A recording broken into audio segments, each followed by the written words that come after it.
Different location, different stakes, some different players on the field, and a different result. 34-10, Clemson claims and continues to rule the ACC championship. We got Brian Knight on the line, a.k.a. Bobby Durkins. Check him out on YouTube, of course.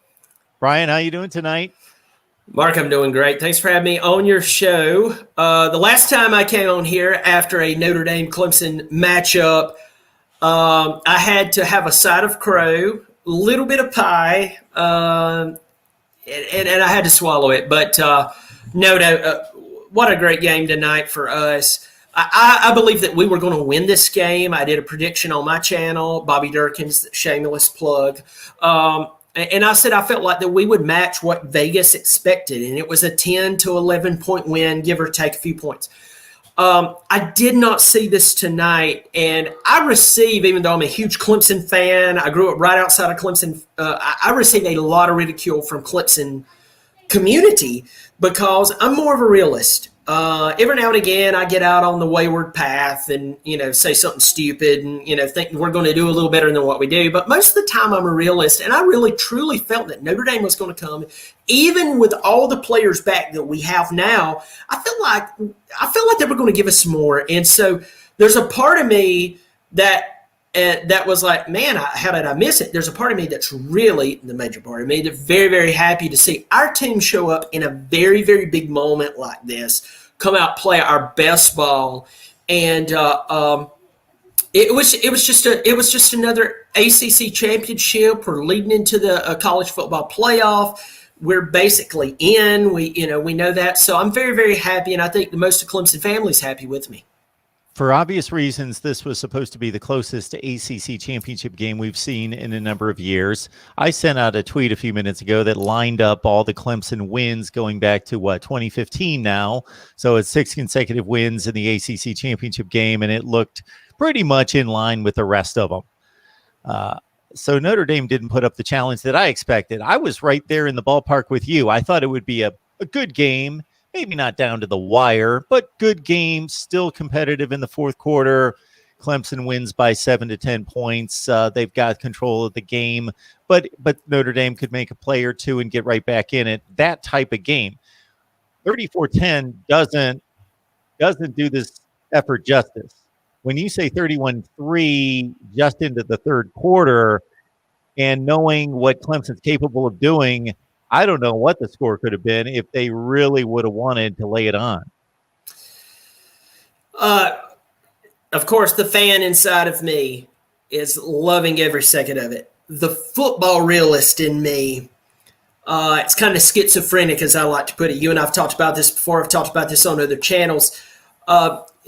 When you break down a team, no matter whether it's your team or whether it's somebody else, and you look into the talent they bring into. Notre Dame has a fantastic offensive line. Notre Dame has a good quarterback. Now, I will say this. I think that Ian Book, the very first time he played us, we saw a great difference between tonight and then. And it does matter who's on the field and who's not on the field. Now, I've said this a lot already in this broadcast. I did one on the video on my show tonight, and I've said this. If the whole thing of playing the real Clemson team, I get it. It's fun to talk trash about it, but here's the deal. When you play a game, no matter what team you are, no matter what fan base you are, whoever shows up that day, injuries or not, that is your team, okay? So the real team, I know what's behind that, the real team, but Clemson went up to South Bend, went into double overtime, and blew it. Played very poor fundamental football. But a healthy team is really, words have meaning. A healthy team.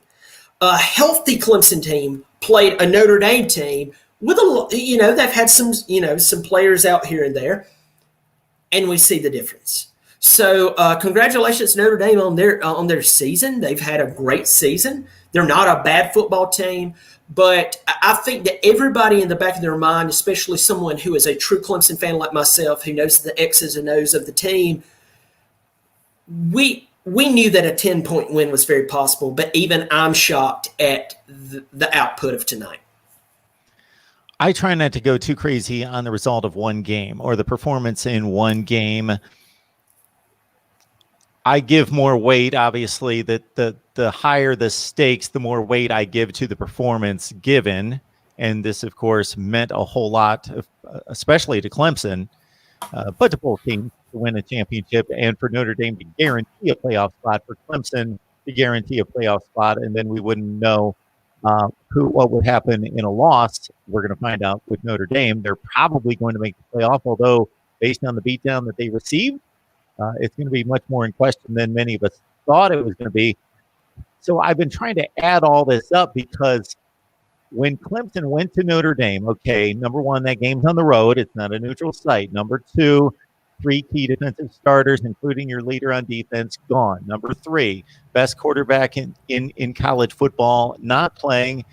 DJ Uiagalelei performed extremely well, but probably made a couple mistakes, a couple decisions in the game that would have been different had Trevor been there. So I'm trying to, at that point, I was trying to figure out, okay, was Clemson not in Clemson, full Clemson 100%? They're still probably the 5th, 6th, 7th best team in the country, still going to Notre Dame and losing that game in overtime. But now we get the full Clemson that might be the best team in the country, certainly the top 3 that turned out tonight.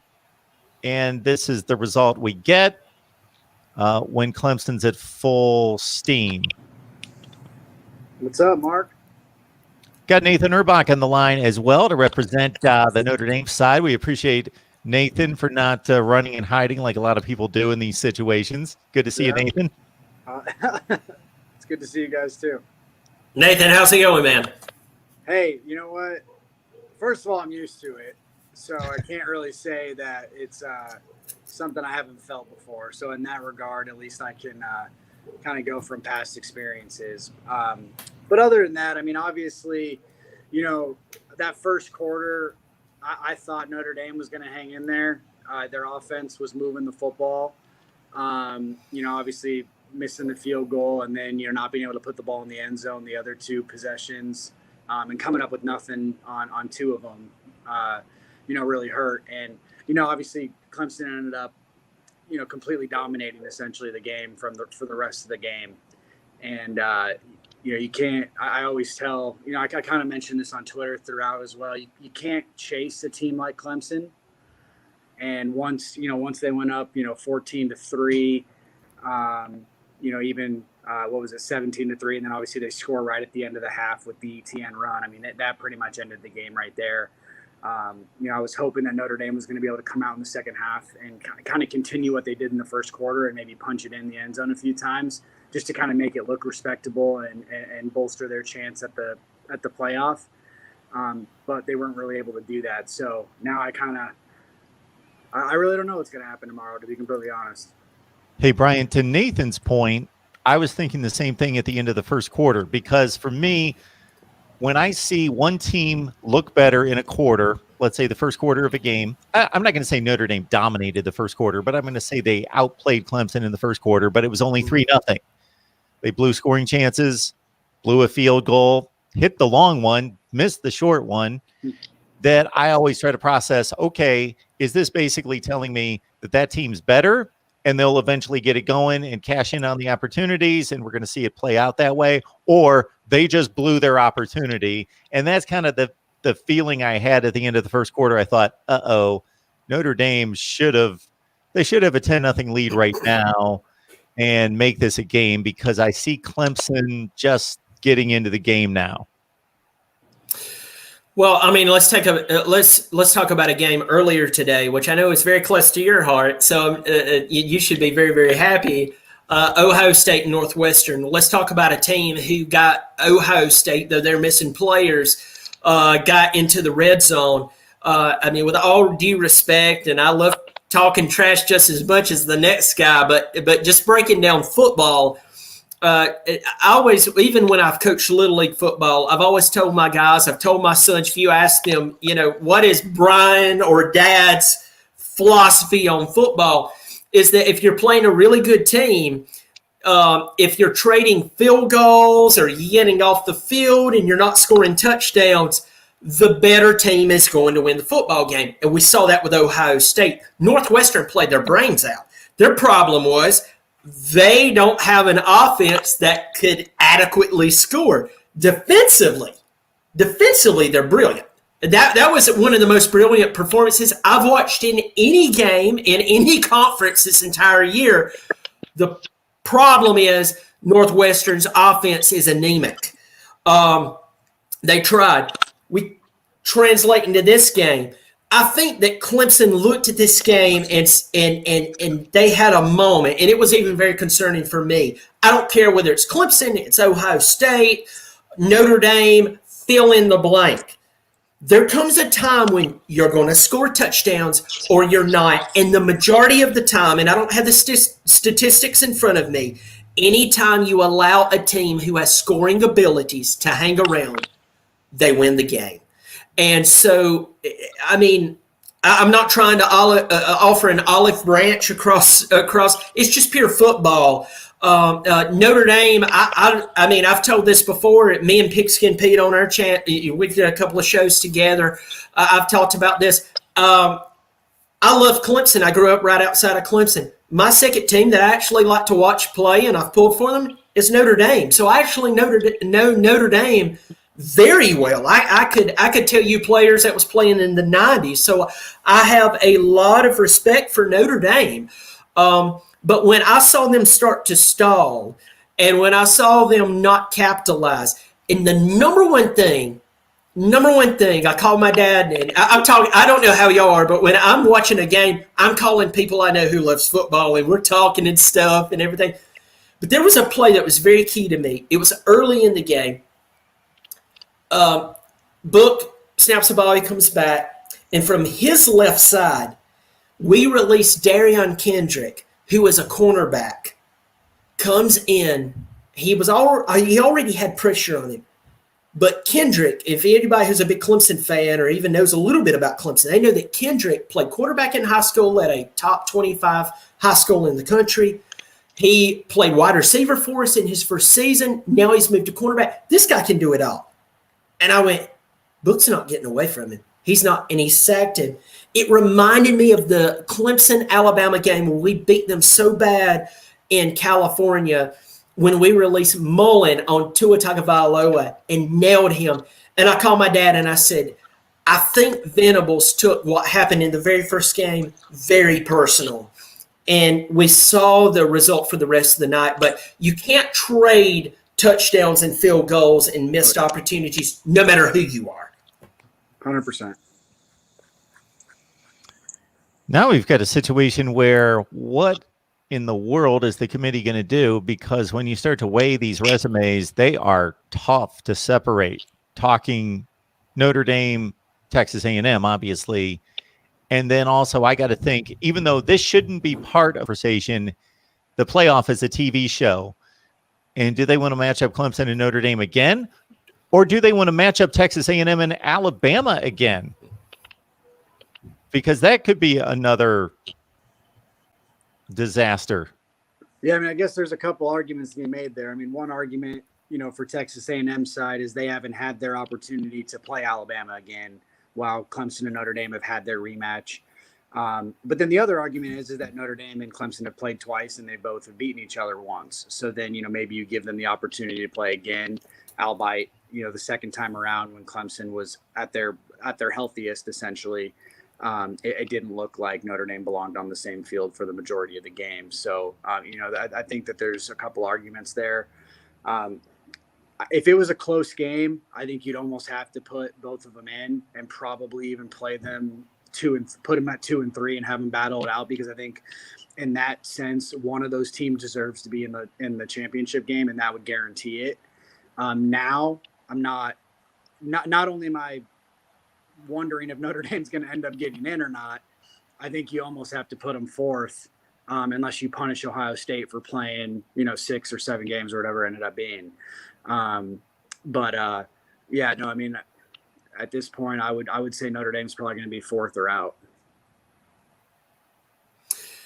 Last night I was watching a basketball game. I think it was last night between St. John's and some other Northern Block school. And Jay Billis, who I mean, Jay may be a great guy, but he just seems like one of those guys you wouldn't want to go on vacation with. But anyway, but what he said was actually very, very true.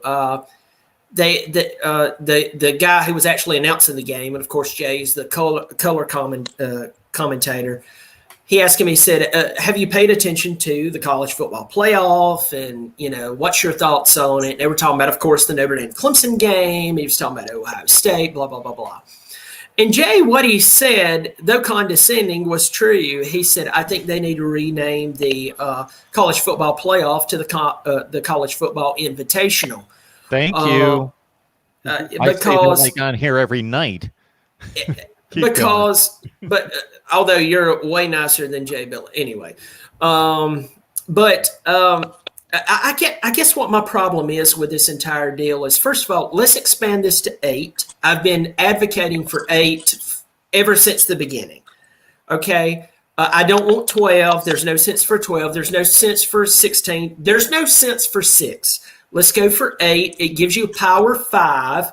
Now, I'm down here in South Carolina, and how we count down here. Okay, that's not the truth, but just to be stupid, I count on my toes. I mean, my God. I mean, I have 5 conferences, and I have 5 toes. Let's go for it. And then you get 3 at large. To me, that takes care of so much right there.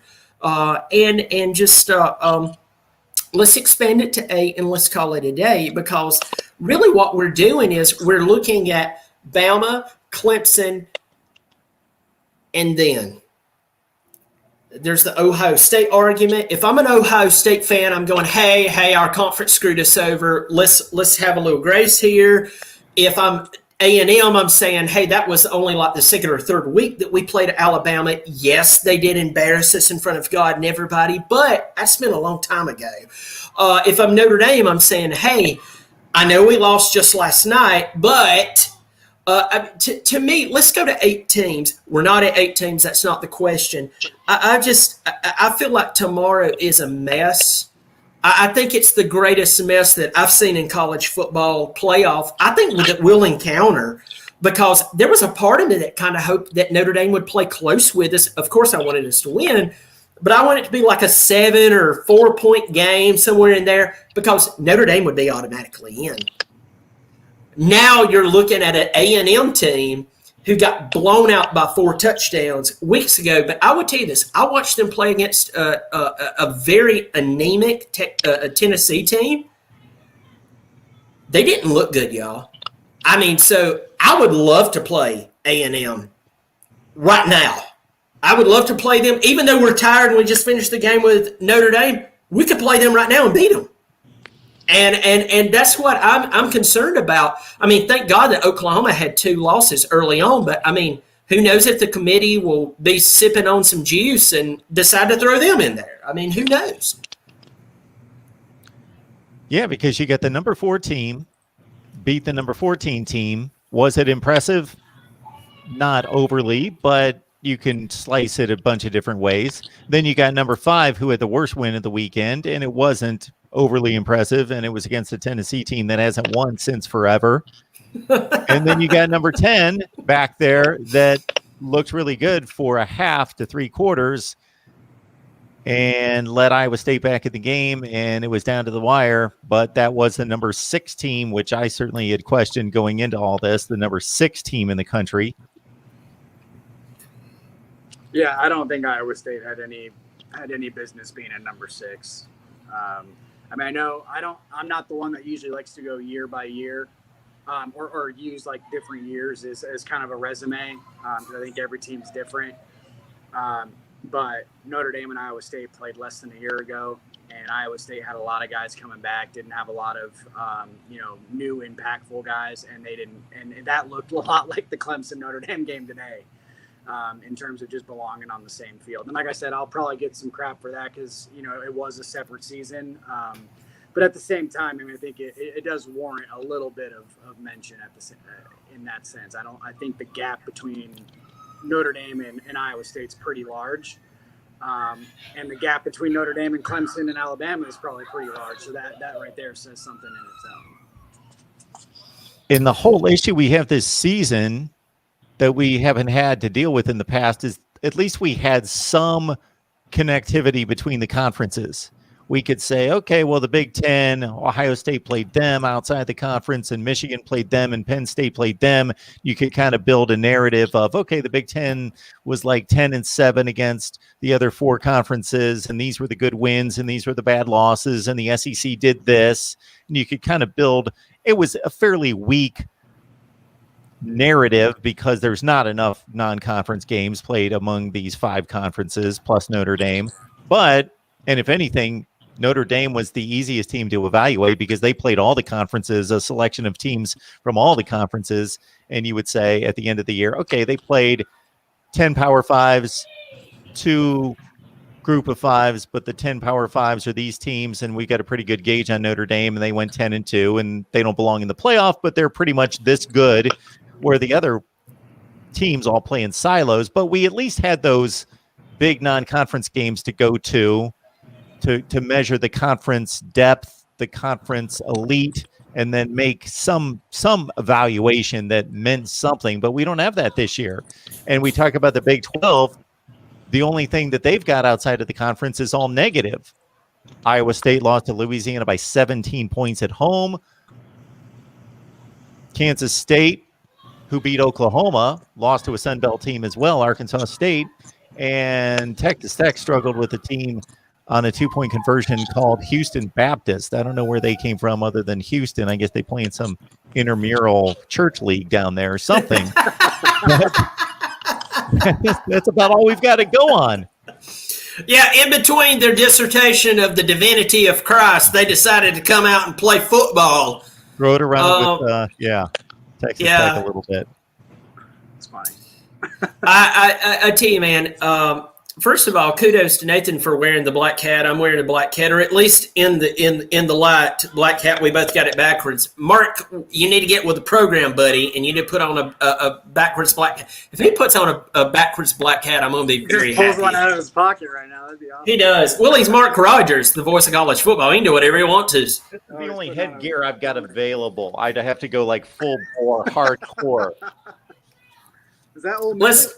If you want to rep Ole Miss, but they lost today. So, by the way, totally out of nowhere, how many people on this chat, though you might even not trust Lane Kiffin, who here who would love to go on vacation with Lane Kiffin? I would.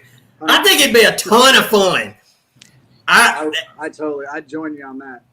It would be a blast. It would be a blast. But it'd be the Hangover and Hangover 2 all over again. But no, I tell you, my problem is, I looked at Iowa State, and Matt Campbell is a good coach, but this is very cynical. But at this time, you have to be very cynical. You have to be very forthcoming, and it gets pissy, and fans' feelings gets hurt, and so on. Clemson in 2013, Clemson in 2012, they were good football teams. They were not playoff football teams. They were not. I love them. If you go to their roster and look at who was playing for them, you would see a couple of NFL names, and you'd be like, Brian, what are you talking about? You've been drinking a little too much. But the truth is, you have to be very picky when you're choosing who's going to play in this. And Jay Billis, once again, our buddy from last night, was talking about Iowa State. Who on God's green earth would put Iowa State at number 6? And between you and I don't even pay attention to the college football playoff until tomorrow. That's when I pay attention to it. It's a great way for like 3 or 4 weeks to raise your blood pressure for absolutely no reason. Those polls that come out in the first 4, 5, 6 weeks mean absolutely nothing. And I used to watch it all the time. Tomorrow's when I'm paying attention. We know Bama's in. We know that Clemson, unless they smoke some meth, they're in. We know that Ohio State, whether the 3 of us agree with it or not, they're in. They're in.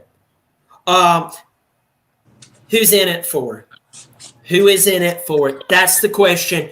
I feel like fairly at this point, especially after a 24-point loss, and by the way, against once again, Nathan, actually like Notre Dame, I pull for Notre Dame. I watch. You would be surprised how much I know about Notre Dame, and I'm down here in South Carolina. I'm a Protestant. I have no ties to Notre Dame. I like them. If Notre Dame would have played close tonight, they should be in. It's going to be A&M moving in. My problem is you lost by 4 touchdowns, and no, losing by 4 touchdowns 2 months ago, you can't explain that away. I'm sorry, but A&M's going to be in. And this is where the committee probably takes a page from the NCAA basketball tournament selection committee in how do you look in the last 10 games in basketball, and in this, how do you look in the last game? Because that Alabama Texas A&M game looks just as bad as Clemson-Notre Dame. They're very similar. I watched both of them. They're very similar, but that was week 2. It's kind of forgotten. Sure, it's on the ledger. It's on the resume. They're waiting. If they go with Texas A&M, they are waiting the season to be more important. They're not looking at it as a resume. They're looking at it as a trend. And who do we think we're selecting to show up 2 weeks from now? And I'm not saying there's anything wrong with that. It's just a different way to look at it. Right. And I think that's why if you're as a Notre Dame fan and someone obviously wanting Notre Dame to sneak in now, I think it's important for Alabama to pretty much lay the hammer on Florida tonight. And that's because that's that's their one shiny victory right now, or that A&M was able to defeat Florida. And so if they destroy Florida at the same time, they move down a few more slots, and all of a sudden that one win that they had, on their resume looks a lot worse. So, and then Notre Dame can still show, hey, even though we beat Clemson when they had Lawrence out and a few defenders, that made a huge difference. That's still going to end up being the best win that anybody had outside of, I guess, maybe Clemson beating Notre Dame today. Those are probably the 2 best wins of anybody this year. If I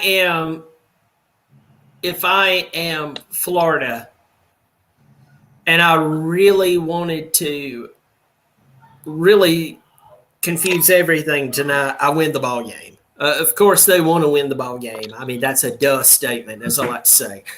But then again, last week, they blew it against LSU team who, basically lost everybody except their janitor, and they still thought they were going to win the national championship. And I told them they had, I don't know what they're drinking down there, but stop drinking it. And it came true, but they did lose to LSU last week. Once again, this is a scenario, and I think what we're trying to muddle through here is what it comes back to.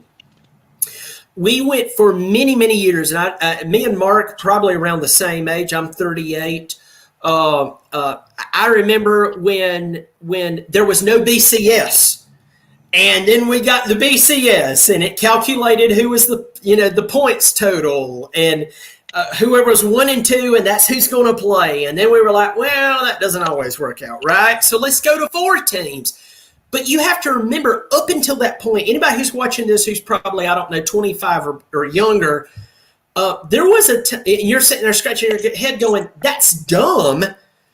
I really think that's where we're at right now. It's like, why are we at 4 teams? We're not asking for a field of 64 like in basketball. We're not asking for a Sweet 16.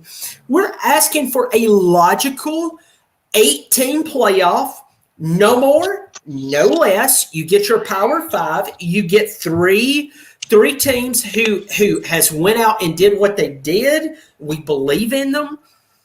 We would not be having this conversation right now, guys, if the committee, and if it were not the committee, the NCAA would do the right thing. And I quote a guy who I was watching recently. I won't name his name. He's very big in the political department. He said, when I got to he's very well educated, graduated Harvard, so on.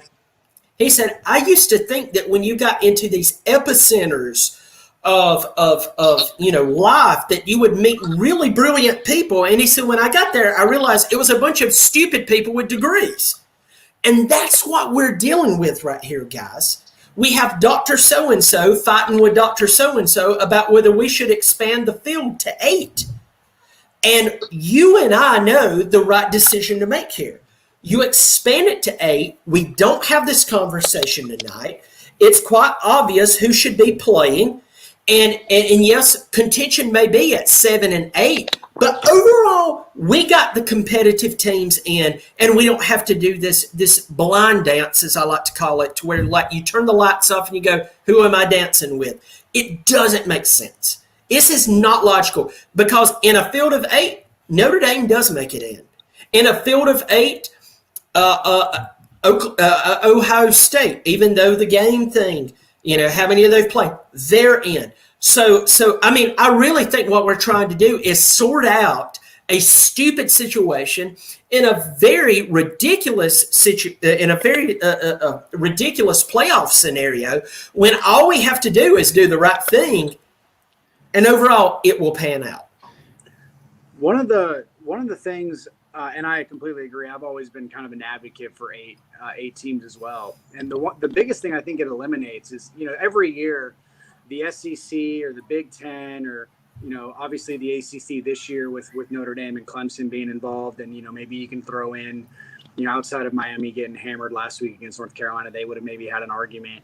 A lot of the times you have these conferences that don't have a team make the championship game because they lose to the team that clearly should be in the championship game. So like Alabama, like this year with A&M. A&M's not in the championship game because they lost to Alabama. But they might have an argument to be in the top 4 or the top, like you were saying, the top 8, but they don't have the opportunity to go beat another team from the opposite side that they would maybe beat in that, or they already have beaten. In this case, with Florida and A&M, A&M's already beat Florida. So that's my biggest thing, is because, like you said, and then obviously as a Notre Dame fan, the whole 13th data point thing probably goes away, because if they go 12-0 or 11-1 or whatever, they'll be 7th or 8th or whatever, no matter what. So that's the thing, is I think a lot of the times the 4 eliminates maybe who the top 4 teams are, because you try to go too much off, who won their conference championship. We got to get every conference involved. Or try to get every conference involved. And that's really hard to do with 4 teams. Like you, Brian, when the 4 teams was announced and I was asked, is this good for college football? I had 2 basic reactions. Number one was, yeah, it's better than the BCS for one simple reason. Not that some geniuses came up with it, but as soon as you add 2 extra slots, it affords 2 other worthy teams the opportunity to prove against the other teams that they can win a national championship. So it just affords 2 other teams the opportunity. Number 2, though, my math doesn't exceed too much to any higher level than this, but yes, 5 into 4 doesn't work. 5 into 4. We're sitting here, and most people on this chat, most of us would agree that the Pac-12 is not playing good football right now. It doesn't have elite teams. But what showed us that this year? We had nothing to go on. They didn't play anybody outside the conference. We actually know that, and I just have a number of people on here telling me that the Pac-12 would get annihilated by 80 points. And that's all well and good, but we don't know that. We assume that. All we know is that the Pac-12 in 6 years of this playoff, and it's going to be 7 years because nobody's going to make it this year, in 7 years of this playoff, has participated twice.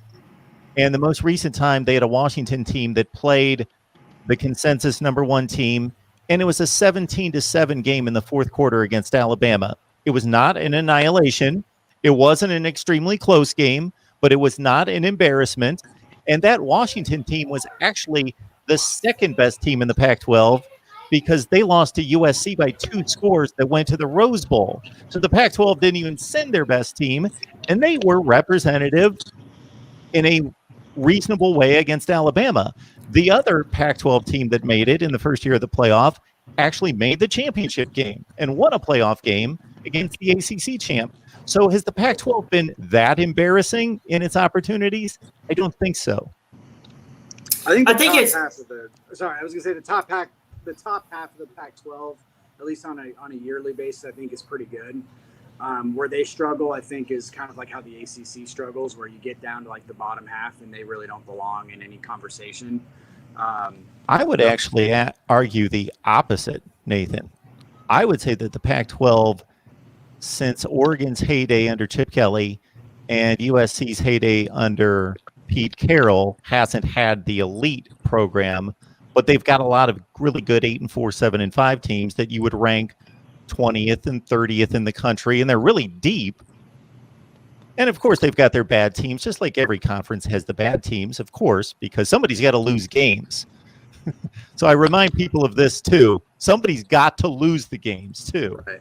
So if everybody has great coaches and great players, you know what? When you add it all up, it's still going to be 500. So somebody's got to fail in all this. So I know that we expect excellence out of everyone, and every fan base expects excellence, but it's not like, you know, your next door neighbor going off to sell insurance, and can he be good at his job? Sure, he can be good, but nobody's causing him to be bad at his job. There's not, you know, somebody choosing, well, you got 10 people in the room and 5 have to be considered complete failures, because that's what they are every week when they get on the field. Somebody, regardless of how good they are and how good the coaching staff is and the players, they're going to be a failure. Well, I mean, I think that, once again, we are forced into this corner, once again, because we have Power 5 and trying to fit Power 5 into 4. And, you know, if I'm out on the West Coast, and I've taken tons of shots at West Coast teams, had a blast with it, it's fun. A couple of nights ago, I went on a live stream, and someone was asking me, what about Southern Cal? And, of course, Southern Cal lost last night, and that made it way easier.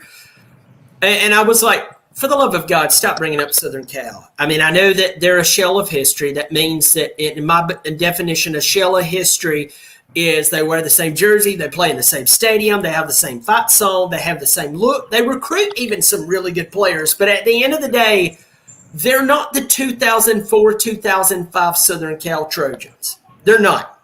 There's no Kim Kardashian standing on the sideline waiting for Reggie to come off for her to give him a sugar. You know, this is all done, you know. But with that said, we're trying to fit 5 into 4. And though I didn't graduate MIT, I am good enough at math to know that you can't get 5 into 4. I mean, let's look at basketball for I mean, once again, we had a field of 64. And I was like, man, that's pretty good. And I'll never forget the first year they had the play-in game to the 64. And I was like, okay, guys, this is kind of reaching. You have 64 teams, and you're doing a play-in for 64? And here we are, you have people that you'll run into with college football. It's like you're telling them that their wife is ugly or that their baby looks like Eisenhower. When you say, let's expand to 8, and then they go off, on these wild conspiracies like, well, then if you go to 8, are you going to go to 16? They become condescending and sarcastic. No, douchebag. We want to go to 8. It gives the Power 5 their team, and it gives you 3 at large. Guys, I don't know what's better than that, because the top 8, for the most part, yes, you might have a blowout here or there, but for the most part, you're going to have a legitimately very exciting, competitive playoff. So you get blowouts in the playoff too. So I mean, yes. To extend on your point, Brian, we're talking about 8 out of 130. So some of the same people that love watching the NFL and the NBA and pick your sport that see 30 and 35% and 50% of the league make the playoff, we're talking about 8. We just won 8 out of 130 FBS teams. That's like 6% of the field. Number 2, to extend on your point, yes, the argument comes back, well, if you expand to 8, then number 9 and number 10 are going to complain and say, we deserve it, blah, blah. But there's a difference between the 4 and the 8, and this is it. Power 5, again, it represents every conference. Once we expand to 8, the reason we can tell teams 9 and 10, you know what? Too bad. You had a chance to win your conference and get into the playoff and secure a playoff spot. You didn't accomplish that. That can't be said to team number 5 now, because we're leaving out at least one conference champ. And if Notre Dame, in the years they're an independent, make it like 2018, we're leaving out 2 conference champions. And that's the difference between expanding from 4 to 8, is you can say to teams 9 and 10, if they complain, you had your chance to win your conference, so you can't complain, because including all the conferences. And I was going to say, I have one more point, and then I actually got to get going, guys. But real quick, I mean, just kind of expanding on, expanding to 8, I guess. I think it eliminates a margin for error, and it kind of goes back to the point that I made earlier, and I know Brian's kind of pretty much been echoing the same stuff. You have teams every year that, will lose to one of the top 4 teams, or maybe have just, that one hiccup game against a mediocre team. I know Clemson's had a few of those, against Pittsburgh and different teams like that, but it's still made the playoff. Or the year Ohio State lost to Purdue is a good example of that as well. But when you expand it to 8, you kind of get rid of this margin of error that says, hey, just because this happened, you're not a top 4 team. And so if the eighth, a good example would be, there's probably some years out there that the 8th place team could compete with the 1st place team more so than the 4th place team could compete with the 1st place team. And I think that's really what we're all getting at here. If you expand it to 8, you're still going to have a competitive playoff the majority of the time. My final point on that, Nathan, and I completely agree with you, is I don't know how many people have told me, you want to take the 8th best team in the country and have them win the national championship. You really want they're only the 8th best team in the country, and you want to give, after only having the 8th best record in the country, allow them to win the national championship. Well, my 2 points are, number 1, once you take the supposed 8th best team in the country, and they will have beaten the 3 of the 7 best teams in the country to win a national championship. Maybe they're the best. Imagine that. Number 8 in the country, whoever they are right now, Indiana, Iowa State, whoever. And they go in 3 consecutive games and they beat number 1, like number 3 and number 6 in the country. That's not earning a national championship. That will be earning a national championship more than anything I've ever seen. If they can run that kind of gauntlet, they're not the 8th best team in the country. Right. And there's a lot of factors in play. I mean, for example, Clemson. I mean, let's just say Notre Dame narrowly squeaks by Clemson this second time around. The first time around, Clemson didn't have anybody. I mean, they had their starting quarterback out. They had probably 3 of their. I mean, they had 3 of their best defenders out. I mean, that's a huge deal that now Clemson didn't have late in the game. So, like, imagine Clemson doesn't get into the ACC championship game because of that, and Notre Dame plays Miami, beats up Miami. Are we going to say Clemson doesn't deserve to be in with Lawrence, Tyler Davis, Skalski, and Mike Jones playing? That's a hard argument for me to not make. Once again, go back to both points that you made. Okay, so the 8th best team, if we were taking preseason 8, okay, that'd be stupid. Right. That'd be dumb. I think we'd all agree with that. I know Mark especially would have fun with this one. Michigan, for the past 4 years, has been a top 10, top 5 team for the past 5 to 7 years. And we all knew, I mean, my grandma, who's dead, knows that Michigan is not a top 10, top 15, top 20. I mean, my God, this year, top 60 team. And she's dead. I mean, death has in record. She has decayed. And she knows that Michigan is not a top 10 team. We're not talking about at the beginning of the season or the middle. We're talking about the end.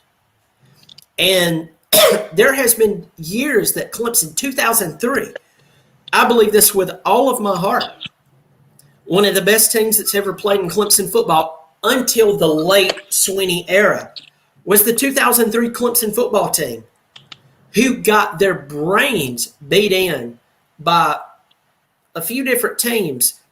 Bowden was about to be fired. Then what happens? We beat Florida State for the first time since they joined the league.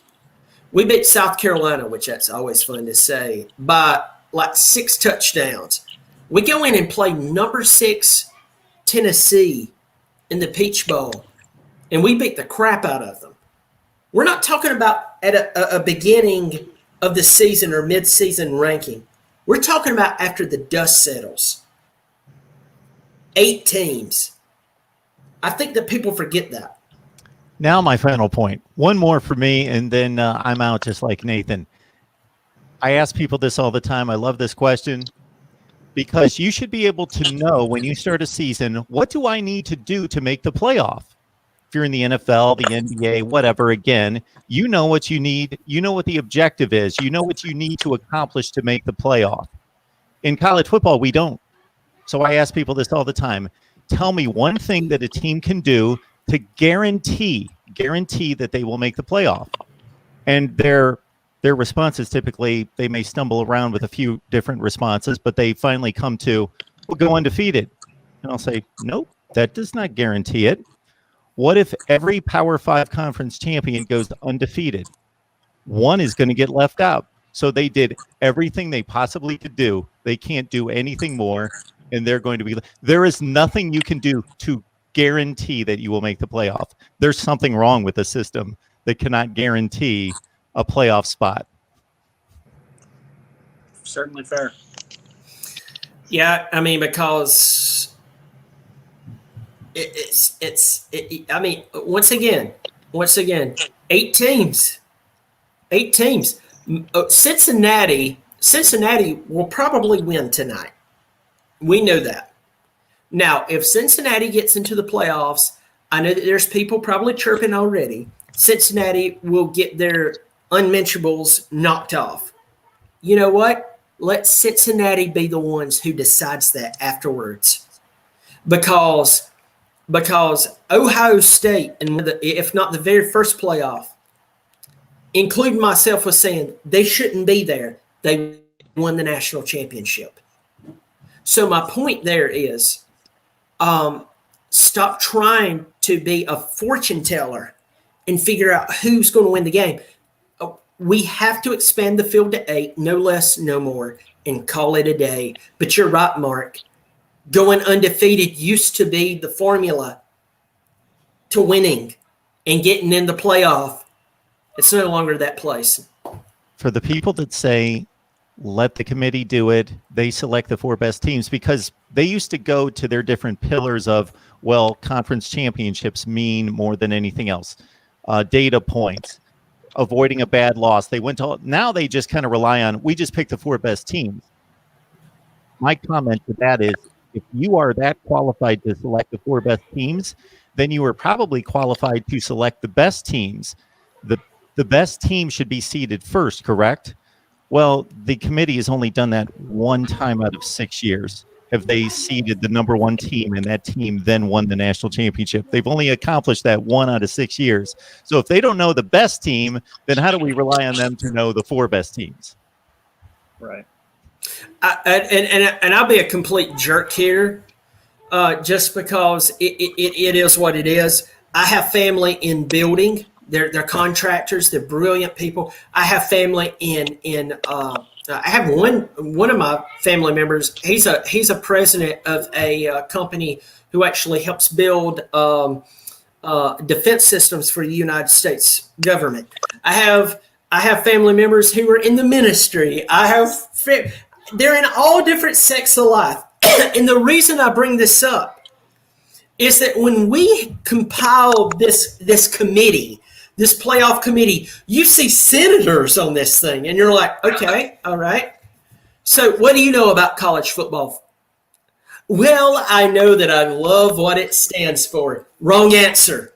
What do you know about college football? My problem is that the committee is, in my opinion, is already flawed. Because if you have Mac Brown on it, okay, I buy it. You know, when he wasn't coaching, of course. You have him in there. Okay, I buy that. You have a former AD who was a football coach who did, okay, maybe I can swallow that. But you have a senator from the state of fill in the blank, and you have somebody who, you know, used to date Bear Bryant's cousin. That's not right. You're not going to. I know that you're having fun with the diversification thing. That's not what we need right now. We need people who knows football.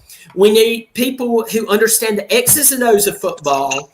And we need people who will tell the truth when it hurts people's feelings, and they will decide who is the best in our scenario, 8 teams, and call it a day. And I'll guarantee you, we will see a better situation than having some person who is a senator. I mean, I like Condoleezza Rice, but there was one year that Condoleezza Rice was on it, and I'm sitting there like, what does Condoleezza know about football? I like the woman, but what does she know? There is no reason that woman should be picking who's playing in the college football playoff. I don't care how educated she is. Get her out of there. It's not because she's a woman. She doesn't know football. That's our problem, guys. That's our problem. Good stuff, guys. Appreciate it. That's Nathan Urbach on the end.